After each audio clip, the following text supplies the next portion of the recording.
La falta de relevo generacional, la industrialización, la tecnología y últimamente la inteligencia artificial están cambiando para siempre el paisaje laboral. Entre el 35 y el 45% del empleo total en nuestro país puede considerarse físico. Por su parte, los oficios tradicionales, ligados a la tierra y a la tradición durante siglos, que constituyeron el corazón de las economías locales, hoy languidecen en el mejor de los casos o están desaparecidos. Lo cierto es que en la actualidad hay sectores como el de la construcción o la hostelería en los que la falta de jóvenes interesados es evidente. Aunque todavía hay muchas personas que trabajan con las manos, su peso en la economía no ha dejado de caer. Hoy queremos conocer mejor ese mundo de las labores de componente manual que está sometido a una transformación silenciosa y, como consecuencia, está cambiando no solo nuestro mercado del trabajo, sino también nuestra sociedad. El futuro, pues esto a menos. Si quedamos en Oviedo, no sé si habrá 5 o 6 tapiceros. A menos. Esto no tiene futuro. Quedará alguno por ahí, pero claro, yo por ejemplo voy a casas y veo unos muebles que digo, ostras, va a caer para atrás. Muebles buenos, pero duran mucho. Y la gente ahora lo que busca es vivir, o sea, dedicar más tiempo a vivir o más tiempo a vivir que trabajar. No como mi generación, que era trabajar. Que hay muchas veces que hablando con la gente me dice, joder, pero ¿por qué no buscas a alguien que te vaya echando una mano, que tu padre se va a jubilar dentro de poco y tal? Y digo yo, pero sí, tráemelo tú, porque es que yo no lo encuentro. Sin mano de obra.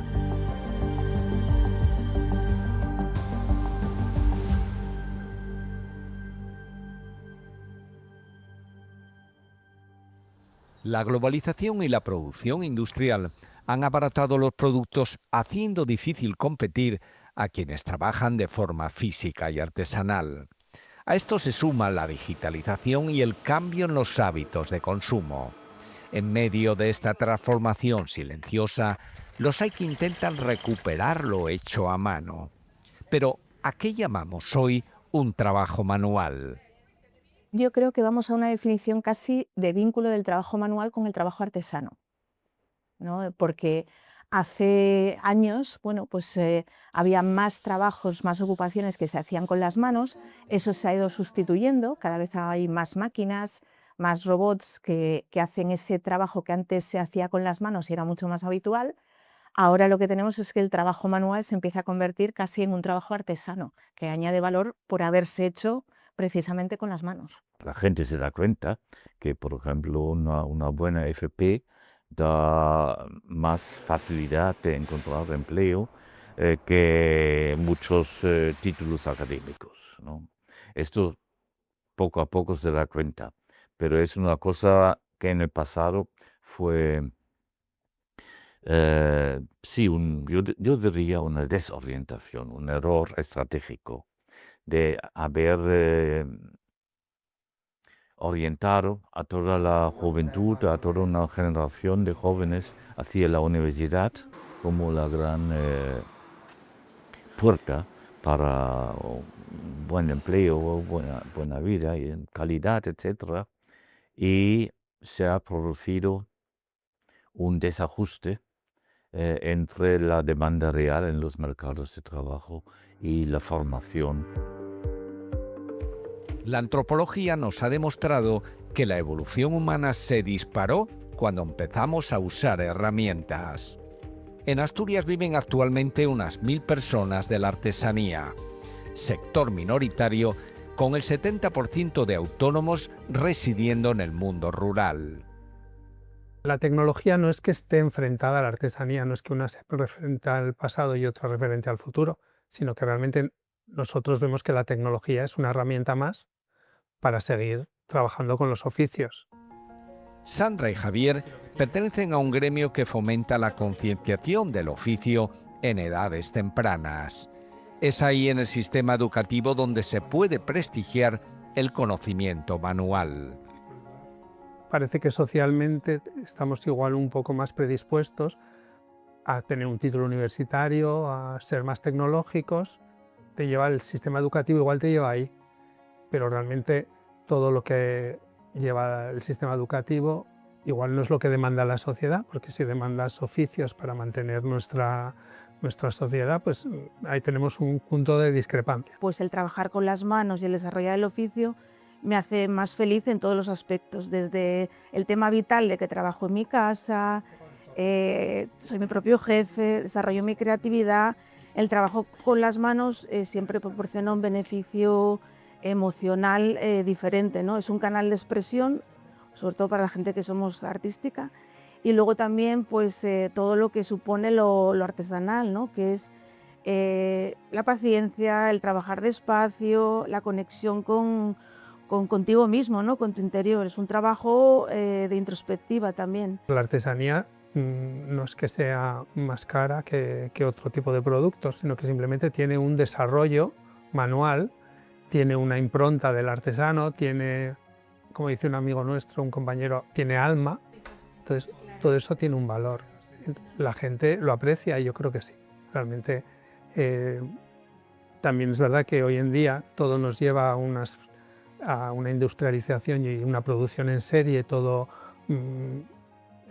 igual y todo en el mismo esquema, y la artesanía no es que sea imperfecta, pero imprime carácter con el sello del artesano. La gente se ha dado cuenta que solo con las máquinas, con los móviles, con los trabajos autómatas, le falta algo. De hecho, hay muchísima gente cambiando de profesión en la cuarentena porque, claro, nos falta un poco el interior, el alma, ¿no? Aquí, particularmente en Asturias, está habiendo mucha gente retornada. Mucha gente retornada que ha hecho otras cosas, ha visto otras cosas, ha aprendido otras cosas y que vuelve aquí y que monta pequeñas empresas artesanas o de oficios, pero con una perspectiva muy moderna y con muchos conocimientos de otros sitios. Si pensamos, no sé, en carpinteros, ¿no? o personas que hagan muebles, pues podemos tener la posibilidad de un mueble hecho normalmente por máquinas, donde el precio sabemos que va a ser más barato, o quizá tengamos la ilusión, por decirlo así, o el capricho, ¿no? o las ganas de tener un mueble pues, hecho pues, por alguien que conoce muy bien la madera, y lógicamente eso hay que pagarlo, ¿no? Por lo tanto, yo creo que estamos pasando en ciertas ocupaciones a hablar casi de trabajo artesano o trabajo artístico. Hacen falta los oficios para que una sociedad funcione. En países como Alemania o Dinamarca, la pirámide laboral se sostiene sobre una amplísima base de formación profesional. Si se rompe la cadena de transmisión humana, siglos de evolución técnica desaparecen. Un ejemplo en Europa de un mercado de trabajo con muy buenos resultados desde hace tiempo, que es el mercado de Dinamarca, que es un mercado de empleos muy bien pagados, de tasas de desempleo muy bajo, desde hace décadas muy bajas, pero de poca, podemos decir, seguridad de los empleos en términos de siendo indefinidos para muchos años con el mismo empleador, etc. Entonces, si no hay una alta rotación, es decir, las personas cambian con frecuencia su empleador, incluso su actividad, pero en un entorno institucional de seguridad. Hemos dado poco valor simbólico, diría yo, en el pasado a estas actividades. Luego en Asturias tenemos un problema demográfico muy serio que no estamos probablemente sabiendo ver venir.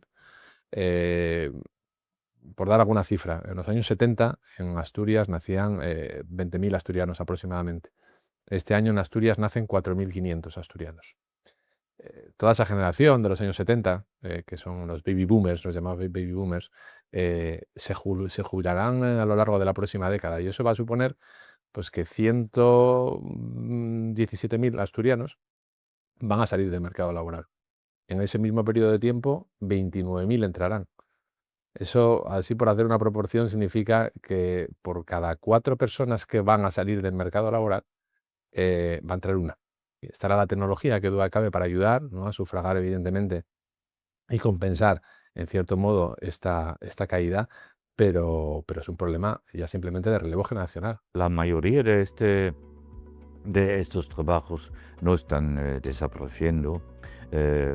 Evidentemente hay cambios tecnológicos que tienen su impacto también en estos trabajos y afortunadamente muchos de estos trabajos son menos penosos que anteriormente, y hay una incorporación mayor, por ejemplo, de mujeres en este tipo de empleos y tal. Entonces hay un cambio, pero la mayoría de estos empleos se van a mantener. Los trabajos manuales normalmente, o trabajos que tienen esfuerzo físico asociado, pues no son especialmente deseables, ¿no? Pues si uno efectivamente tiene que trabajar al aire libre o tiene que trabajar mucho con las manos y tiene posibilidades, pues, de hacerse daño, por ejemplo, ¿no?, pues hemos ido desplazando las preferencias hacia trabajos que requirieran menos esfuerzo físico, fueran de mayor cualificación y normalmente mejor pagados.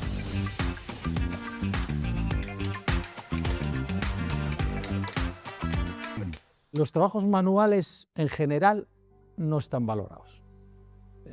Tanto un carpintero, un electricista, los otros que somos canteros, los albañiles, eso no se valora. Todo lo que son oficios de trabajar con las manos van a tender a desaparecer porque no hay relevo generacional. En mi caso sí, pero no hay quien siga detrás. A mí este trabajo me gusta, porque, a ver, no es una cosa de una oficina de siempre lo mismo, lo mismo, lo mismo. Nosotros aquí, pues, unos días estás en obra, otros días estás en el taller y son otros trabajos.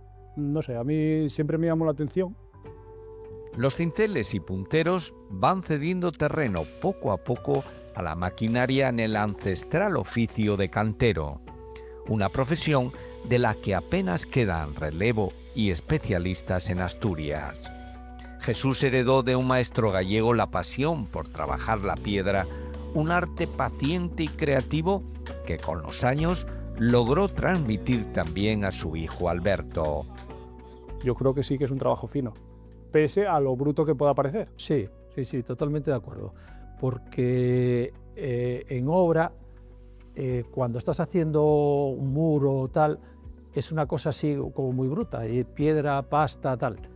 Pero llegas al taller, que es también función del cantero, y cuando tienes que labrar una cara, o tienes que hacer un escudo, o tienes que dar, eso ya tienes que tener dibujo y ya tienes que tener manos. Ahí va a precisión. La demanda no deja de crecer y este taller del municipio de Carreño acumula ya una larga lista de espera de encargos. Aún existen clientes capaces de reconocer en la talla en piedra mucho más que un simple elemento decorativo. Ven en ella la huella de un oficio ancestral, la belleza de lo hecho a mano y el valor de una artesanía que sobrevive frente al avance de lo industrial y lo efímero. Si hay gente que tiene un oficio, hizo un módulo o tiene una carrera o tal, que quiera dedicarse a eso que estudió, lo veo perfecto. Pero ¿y la gente que no hizo nada? Que no sabe hacer nada. ¿A qué se va a dedicar? Pues esta sería una buena opción. Formación profesional de carpintería. ¿A quién contrataron para dar esas clases? No van a contratar al que tenía un año de lista de espera, porque no va. Pues contrataron al carpintero que no tenía nadie, que cogió a 10 chavales a enseñar. Si tú no sabes nada, que por eso no tenías trabajo, ¿a qué vas a enseñar? Entonces yo creo que hace, voy a decir una cantidad, pero 30 o 40 años, tú tenías un hijo que no quería estudiar, pero que le llamaba la atención o se le daba tal, pues lo mandabas con un carpintero o con un cantero o con un palista a que aprendiera. Iba con un carpintero que sabía lo que hacía y de ese carpintero salían otros carpinteros, pero de la formación profesional, si metes a un tío que no está formado, no va a salir nada. Sí, a ver, el sistema de formación profesional, como cualquier sistema educativo per se, es un sistema rígido en cuanto a su concepción inicial del currículum, en cuanto a la tipología de profesorado que está en el aula transmitiendo los conocimientos. La formación profesional no ha sido especialmente deseada porque yo creo que el trabajo hay que hacerlo sobre todo en primaria y en secundaria. Es donde hay que convencer tanto a los chavales como a las familias de que elegir la formación profesional no es una opción secundaria, es una opción diferente.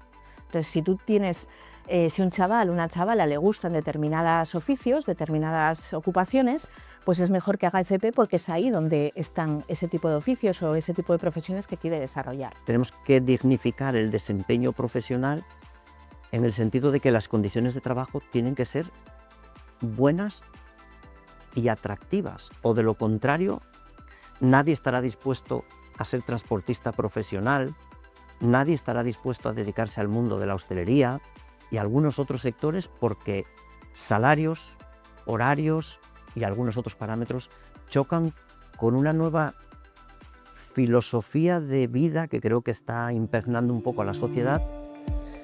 Más de 17.000 estudiantes cursan este año formación profesional en Asturias, repartidos entre más de un centenar de titulaciones. Una oferta cada vez más conectada con las demandas del mercado laboral y orientada a preparar a los jóvenes para los empleos de un entorno en constante transformación. Es verdad que hay una ola de positivismo en el entorno de la formación profesional. Yo creo que todo el mundo la percibe así.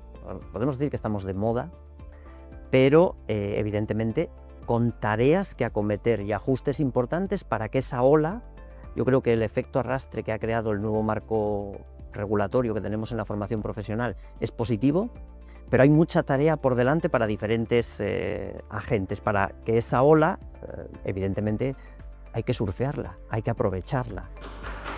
Durante años, la formación profesional permaneció alejada del tejido empresarial. Hoy, la FP Dual está cambiando ese escenario al reforzar el vínculo entre las aulas y las empresas, incorporando además la formación práctica desde las primeras etapas del aprendizaje. La formación profesional dual, además ahora no hay otra, es toda, de partida es dual, es un modelo en el que formamos a estudiantes en un determinado campo profesional, pero lo hacemos tanto en la empresa como en el centro educativo. Es necesario que el alumno se matricule en un centro educativo, pero ya en el primer curso vive su primera inmersión en un entorno productivo real, en el que debe de aprender, adquirir competencias. Es decir, la responsabilidad de la empresa ha crecido en ese sentido, en que ahora son un agente no de chequeo de la formación, sino son un agente partícipe del proceso formativo. Ángel Balea, con más de 3 décadas de experiencia en el ámbito educativo, lleva un año al frente de la formación pública de carácter técnico en el Principado.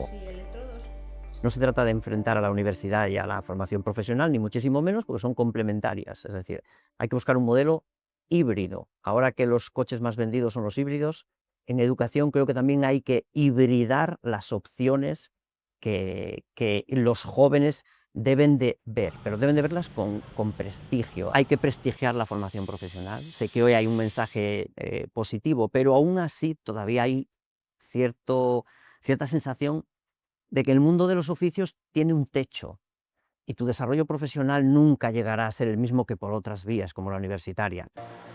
Sociedad, administración y empresa forman el triángulo sobre el que se sustenta la formación profesional. El objetivo es coordinar esfuerzos para responder a las necesidades reales del mercado laboral, integrando parte del aprendizaje directamente en los centros de trabajo. Ahora tenemos una corresponsabilidad formativa ya desde el primer curso, en el que este régimen de alternancia de ir a la empresa, volver al centro educativo, ir a la empresa nuevamente, volver al centro educativo, tanto en primer como en segundo curso, hace que el alumno y la alumna experimente lo que es el entorno real, profesional, antes. Creo que es motivador. creo que es favorable. Creo que las empresas adquieren un papel más importante y esto va a limar el desajuste. En el año 2022 se ha promulgado una ley, que es la Ley de Formación Profesional, que define que toda la formación profesional es dual, ya por definición, y ¿eso qué conlleva? Pues que, en definitiva y en resumen, una mayor carga lectiva en la propia empresa. Eso, la consecuencia es que de forma natural, indudablemente, el alumno va a estar más tiempo en la empresa, en su proceso formativo. Eso ya no se van a llamar prácticas, de hecho se llama formación en la empresa.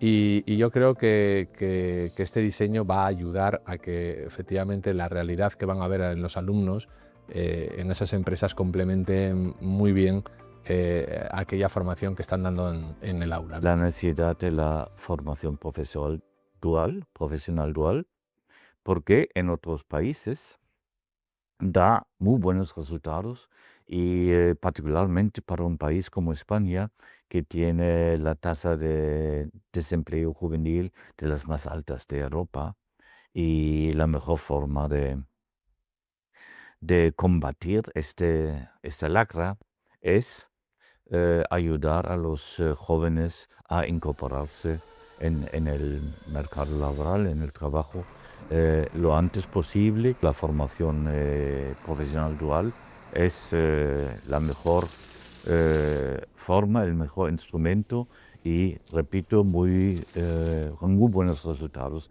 en otros países. Hay que tener en cuenta que, sobre todo en el ámbito de la formación profesional de grado superior, esos oficios están muy bien pagados. De hecho, lo que llevamos viendo en los últimos años es que algunas especialidades hay mucha gente que se queda fuera, ¿no? Y tenemos ocupaciones que las empresas demandan, soldadores o en metalmecánica, estamos viendo que hay una demanda por parte de empresas y hay chavales que se quedan fuera de esas familias profesionales porque no hay suficientes plazas. El padre de Carlos llegó a tener en 1947 un taller con 7 trabajadores. Hoy, en cambio, la tapicería apenas despierta interés entre los jóvenes. Si mi padre levantase la cabeza y viese cómo se hace un sofá hoy día, pues caería para atrás. Porque antes los sofás se hacían con muelles, se hacían con cinchas, muelles, se hacían con crin vegetal. ¿Por qué se hacían con crin vegetal? Porque el crin vegetal, antes no había goma espuma, antes no había fábricas de muebles, se hacía todo en los talleres. Cuando se quería hacer una habitación, ¿a dónde se iba? Se iba a un ebanista, a un carpintero. Cuando quería hacer un sofá, pues se iba a un tapicero. Carlos trabaja en solitario devolviendo vida a joyas de mueble clásico, mientras el oficio parece avanzar lentamente hacia la desaparición sin que se vislumbre relevo generacional. A sus 78 años y después de más de 6 décadas como autónomo, lleva en su haber la restauración de las butacas del Teatro Campoamor. Que estos oficios, pues, es a base de muchas horas. Aquí no se puede cobrar una hora como se va a un taller de automóviles y cobran la hora 60, 70 euros. No, seríamos millonarios si cobrásemos el trabajo esa hora. Esto requiere tiempo. Y entonces, ¿por qué pasa? Pues que la gente hoy día lo que quiere es trabajar 8 horas, cobrar un sueldín bastante decente y no decir, pues hoy esto no me salió bien, voy a quedarme un par de horas más. Y trabajar muchos sábados y muchos festivos, pero eso hoy día la gente no lo quiere. El concepto del mobiliario ha cambiado profundamente y con él también los hábitos y estilos de vida. En una época marcada por lo inmediato y lo desechable, la figura del tapicero ha ido perdiendo espacio en el mercado. Pero a la gente tampoco le interesa mucho que dure. La gente quiere cambiar. Si me dura 5 años es suficiente, ¿no? Así cambiamos, renovamos y tal y cual. Claro. Estamos siempre consumiendo, ¿qué es lo que se lleva hoy? Hay que consumir, hay que mover el dinero. Cada pieza restaurada es hoy algo más que un trabajo, un gesto de resistencia frente al olvido, una forma de preservar la memoria de los objetos y el valor de las manos que todavía saben devolverles vida. Antes los aprendices ganaban poco, pero les interesaba, porque lo que querían aprender, cuando tenían 25 o 26 años, lo que hacían era coger y marchar y poner su taller. Alguno quedaba. Nosotros tuvimos gente que estuvieron muchísimos años trabajando con nosotros, pero normalmente la gente era aprender y cuando tenían pues una determinada, cogían y montaban su taller. Hay que desvincular el éxito o fracaso de un chaval a que elija formación profesional o la universidad o el bachiller. Son opciones distintas y además una de las cosas buenas que tiene el sistema educativo español es que siempre te da la opción de, si no te gusta aquello que has escogido, pues puedo reorganizar mi trayectoria y volver a aquello que no elegí en su momento, ¿no? Pero hay que seguir explicando que la formación profesional es una opción alternativa, distinta, no es ni mejor ni peor, y que va muy vinculada a aquello que te gusta.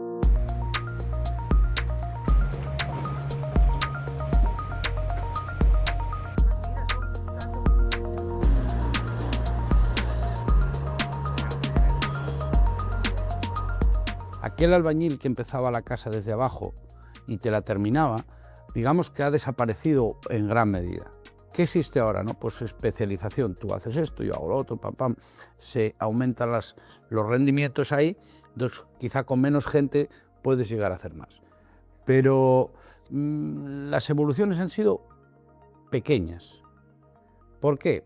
Pues porque es muy difícil suplantar a un humano en determinadas cuestiones, ¿no? Sobre todo en la parte de improvisación, de resolución de problemas. Nosotros hemos estado mirando la robótica por arriba y por abajo y está a años luz de lo que necesitamos, ¿no? Con un peso del 6,2% en el PIB regional, la construcción es uno de los sectores con más dificultades para encontrar mano de obra en Asturias. Actualmente cuenta con unos 12.000 trabajadores, muy lejos de los más de 30.000 que llegó a tener bajo convenio en 2007, antes de la crisis. Tenemos un problema grande de natalidad y tenemos un problema grande de personas. Se jubilan muchas personas en esta última época, lo que llamaban el baby boom español. Esas hay que sustituirlas y no hay nacimientos suficientes para dar un cambio generacional. Y luego en la construcción también lo que se aprendió en el pasado es que si queremos que la gente se venga a la construcción, tienes que ser un sector más o menos estable. Hay muchas empresas que te lo dicen y que nos lo comunican en el sentido de que podríamos a lo mejor hacer más de lo que tenemos, pero es que no tenemos gente. Ahora mismo vas a cualquier empresa y le dices quiero hacer una reforma, quiero hacer... Igual te dan para dentro de un año, dicen que hasta dentro de un año que no pueden más. La base de todo esto es que no hay la natalidad que había hace 40 ni 20 años. Todos queremos que nuestros hijos sean pues gente que tenga una carrera superior y que se forme, ¿no? Y yo creo que esas dos cuestiones han tenido un peso importante en que no haya, no solamente en la construcción, sino en otros sectores, mano de obra manual, ¿no? Es verdad que la juventud pues, se entiende en ocasiones que el éxito es tener una carrera universitaria, demonizando en algunas ocasiones los oficios o las profesiones cualificadas de mano de obra, ¿no? También se junta con eso que el sector de la construcción siempre fue también un sector demonizado, o sea, un sector muy artesanal, muy rudo, con condiciones muy difíciles, y yo creo que eso todavía no hemos sido capaces de superarlo. El nuevo Código Técnico de la Edificación introduce materiales y técnicas que las empresas están obligadas a aplicar, lo que hace imprescindible contar con personal cualificado. Actualmente la Fundación Laboral de la Construcción ofrece cursos gratuitos para trabajadores y desempleados. Un 30% de los alumnos son extranjeros. Esta formación está subvencionada por el Servicio Público de Empleo. Se espera que la reciente regularización de inmigrantes aumente la demanda, ya que para inscribirse es necesario disponer de documentación en regla. El 30% del personal que se forma aquí es inmigrante, pues bienvenido sea. Bienvenido sea. La conjunción entre la inmigración, el trabajador nacional y el sector de la construcción no es nada nuevo ni diferente. Ha existido toda la vida. Solo tenemos que echar la vista atrás. Año 2007, 32.000 trabajadores. Analicemos cuál era la proporción de nacionales y extranjeros. Y lo que reivindicamos siempre sindicalmente, como no puede ser de otra manera, es que los trabajadores inmigrantes tengan las condiciones legales para poder trabajar en este país y les respete sus condiciones sociales y económicas que tienen reconocidas por un convenio colectivo. Y la gente ahora mismo pues, se mueve de un trabajo a otro y de un sector a otro dependiendo de sus condiciones laborales. Y la gente ahora entiende que los trabajos manuales son como condiciones peores. Trabajas al aire libre, a la intemperie, cambios de temperatura, frío, calor. Entonces, al final, esto lleva a la gente que ya eso de vives para trabajar cambió a trabajo para vivir. Una formación académica dura 5 años, pero ser albañil no se consigue en 5 años.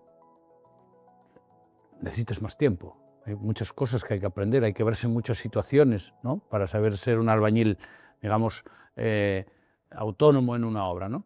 Que te puedas defender tú solo. Con lo cual, estamos en ese proceso de formación y estamos absorbiendo todos los jóvenes que podemos, pero no hay ni tantos como había, ni tantos sin formar como había.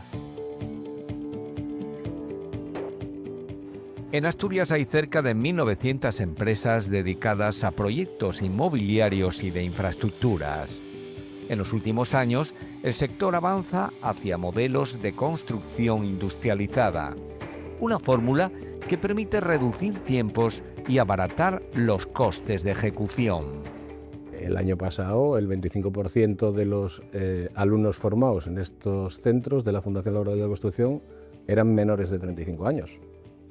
Por lo tanto, yo creo que hay que poner todas las cosas en su sitio, hay que hacer una labor de atracción del sector, teniendo claro que es un sector mucho más robotizado, con mucha mayor tecnología, no tan artesanal como podía ser años atrás y que ofrece buenas condiciones, una estabilidad y una carrera profesional que al conjunto de los trabajadores y las trabajadoras les vendrá bien, ¿no? Es un sector en el cual puedes iniciar una carrera profesional y acabarla en el sector de la construcción sin tener ningún tipo de problemas. El convenio y la nueva legislación sí que te permite en que las empresas no hay ya el contrato por obra y servicio, hay contratos indefinidos como en cualquier otro sector y la empresa, en función de las necesidades que tenga en su momento, pues te recolocará en un sitio o en otro. El sector es un sector atractivo, es un sector con un convenio bueno para los trabajadores y yo creo que es una profesión que en el futuro va a superar con creces los salarios de una formación académica, porque ya se está dando.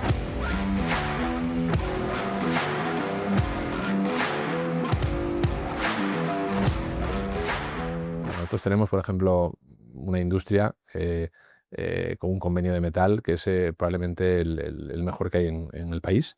Y la gente tiene que saber que también que son oficios pues efectivamente bien remunerados, muchas veces mejor remunerados, como tú bien decías, que otros que bueno, más de guante blanco, por así decirlo, ¿no? Todas las empresas que vas a ver buscan torneros, buscan eléctricos, buscan mecánicos, porque no hay personal, falta personal para estos tipos de trabajos.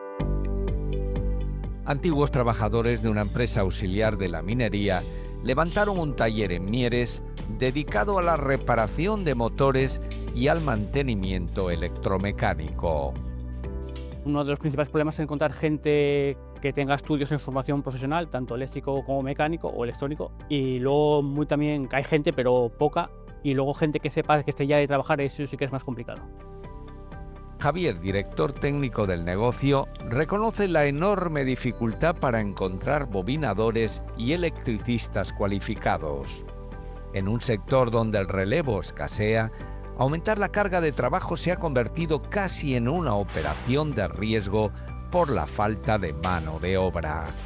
No se gana mucho dinero, pero yo que sé, mucha gente que es así joven, lo que no hace es directamente no quieren trabajar directamente. Y luego buscan otro tipo de trabajos diferentes, a lo mejor que no son tan manuales, que son más cómodos, no tan físicos. Y luego también que hay mucha gente que lo que busca es mucho tiempo libre. Y la gente ahora lo que busca es vivir, o sea, dedicar más tiempo a vivir o más tiempo a vivir que trabajar. No como mi generación, que era trabajar, trabajar y trabajar y trabajar. Los avances tecnológicos han acabado con determinados empleos y han creado otros. Pero pocos dudan ya que en los años venideros la destrucción de profesiones va a ser mucho mayor que nuestra capacidad para crear otras nuevas. Los trabajos de mayor cualificación o las ocupaciones asociadas a la mayor cualificación han crecido en los últimos años, pero también han crecido mucho el número de personas que acceden a esos estudios y por lo tanto hay mayor competencia. Y también lo que estamos viendo en los últimos años es que esta revolución tecnológica en la que estamos inmersos, sobre todo con la IA, pues está transformando esas ocupaciones porque está sustituyendo ciertas tareas que antes solo realizaban personas y ahora pueden realizar pues, esas aplicaciones de inteligencia artificial. Los empleados hoy en día ya de alguna manera trabajan con la inteligencia artificial. Lo utilizan, pero muchas veces sin directrices claras, sin una política clara por parte de la empresa de cómo hacerlo, que respetar, por ejemplo, la privacidad, la protección de datos, etc.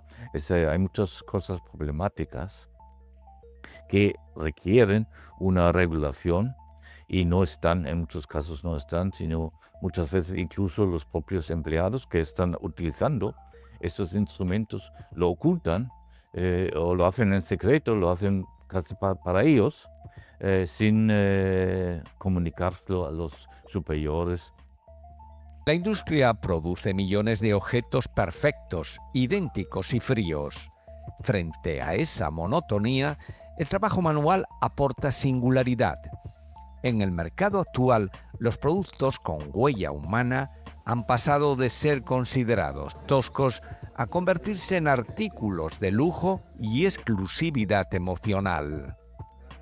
Va a haber mucho trabajo en la industria, mucho trabajo en los oficios, y lo que necesita saber la gente es, yo creo, dejar prejuicio fuera, conocer realmente en qué consisten esos trabajos, que en muchos casos tú hoy en día en un taller la gente está imaginando una persona, pues yo que sé, con un mono de trabajo probablemente engrasado. Hoy en día en un taller eres casi más se parece más casi a un quirófano que probablemente a un taller de esos que tenemos en la cabeza, donde los coches son fundamentalmente eléctricos. Y yo creo que trabajar y fundamentalmente en que la gente conozca la realidad de los empleos, la realidad también de los salarios. La economía ligada a la mar sostiene en la costa asturiana poco más de 700 marineros que faenan de manera regular a bordo de unas 240 embarcaciones. Cubrir vacantes, una odisea, y la falta de tripulantes nacidos en Asturias resulta cada vez más evidente. Los jóvenes de la región ya no contemplan la pesca como una actividad de futuro, dejando a uno de los oficios más antiguos del litoral enfrentado al desafío de sobrevivir sin mano de obra local. Las embarcaciones estas de cerco y de arrastre, que normalmente llevan sobre 10 tripulantes, solamente los cargos, patrón, mecánico, incluso el contramaestre, pueden ser españoles, pero los demás, o sea, la tripulación, la marinería es o bien gente de África, africanos o sudamericanos. No hay relevo generacional. La gente joven no le gusta este oficio porque es bastante esclavo. Las máquinas de la revolución industrial reemplazaron nuestros músculos. La robótica y la inteligencia artificial amenazan con sustituir nuestras mentes. Hoy los trabajos de componente manual siguen siendo necesarios. Un mundo cambiante que se transforma, pero que no desaparece. Necesitamos una orientación a los chicos y chicas muy temprana, universalizarla, que afecte a todo el mundo y sobre todo que sea una orientación experimental. Tenemos que cambiar un poco la visión que tenemos. No son oficios, digamos, sucios, no acoplados al mundo tecnológico. Tienen innovación, tienen equipamiento digital, tienen prácticas que hoy, lo puedes comprobar si visitas cualquier taller, cualquier espacio formativo dentro del ámbito de la formación profesional hoy, se ha digitalizado, se ha automatizado, se ha modernizado el desempeño de lo que se conocían como los oficios tradicionales. Estamos en un proceso total de transformación de las ocupaciones y estamos haciendo eso. Nosotros mismos veremos cómo evolucionamos en nuestro trabajo y qué le damos y sobre todo cómo el factor humano hace la diferencia. Cómo que un trabajo o que una ocupación esté desarrollada por una persona marca la diferencia. Eso no lo va a poder sustituir ninguna inteligencia artificial y ninguna máquina, ¿no? El darle un sello personal. Un trabajo manual puede ser un trabajo único, que una persona ha hecho pensando en ti, pensando en qué es lo que quieres, cómo me lo has pedido, cómo lo quieres hacer, qué es lo que quieres añadir, qué es lo que quieres poner, y eso genera valor.